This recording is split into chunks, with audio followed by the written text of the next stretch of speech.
आज के 10 करोड़ साल पहले इनमें से ही उल्कापिंडों के बीच टकराव हुआ। पृथ्वी के पास आते ही उसके कुछ टुकड़े चांद पर गिरे, मगर गति तेज होने के हिसाब ने उसे जलाना शुरू कर दिया और वो 80,000 किलोमीटर प्रति घंटे की रफ्तार से पृथ्वी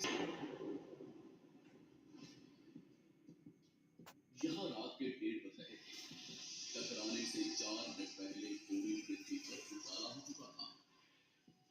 इसकी चमक को देख नजदीकी जानवर अंधे हो चुके थे। गिरने से पहले ही वहां का पानी सूख गया। गिरते ही विस्फोट से निकली ऊर्जा आज के 10 करोड़ परमाणु के बराबर थी। इससे निकल रही 6,000 डिग्री सेल्सियस की ठंड आसपास के जानवरों को भाप बनाकर उड़ा दिया। 150 किलोमीटर के दायरे की जमीन अंतरिक्ष तक पहुंच गई और अब तक सिर्फ 5 सेंटीमीटर नीचे। इस विस्फोट से जन्मी झटके की लहर 550 किलोमीटर प्रति सेकंड की रफ्तार से आगे बढ़ी। इसने पत्थरों को गोली की रफ्तार से उड़ाना शुरू कर दिया। आसपास की नदियां उल्टी बहने लगी। जा और जा जब गए इसके कुछ ही सेकंड बाद आई भयंकर गर्मी की लहर ने उड़ रहे पत्थरों पिघलाकर लावा बना दिया। संपर्क में होने वाला हर एक पानी तुरंत भाप बना।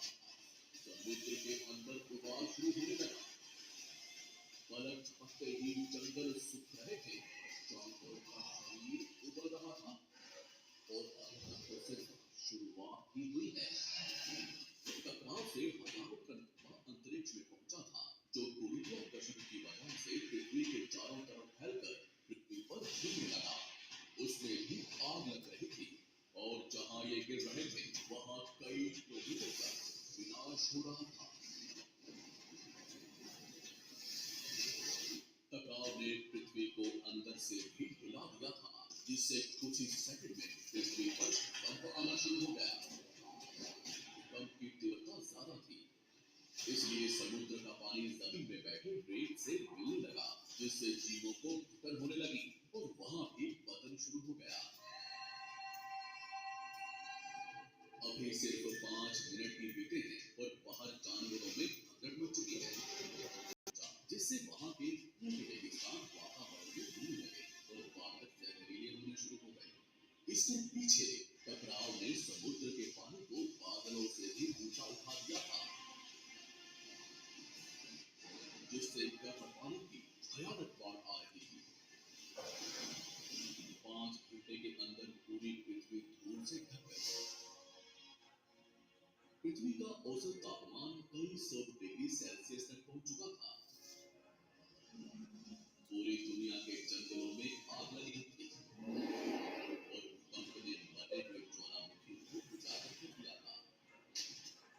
हर सेकंड पृथ्वी गर्म हो रही थी, ऑक्सीजन कम हो रहा था।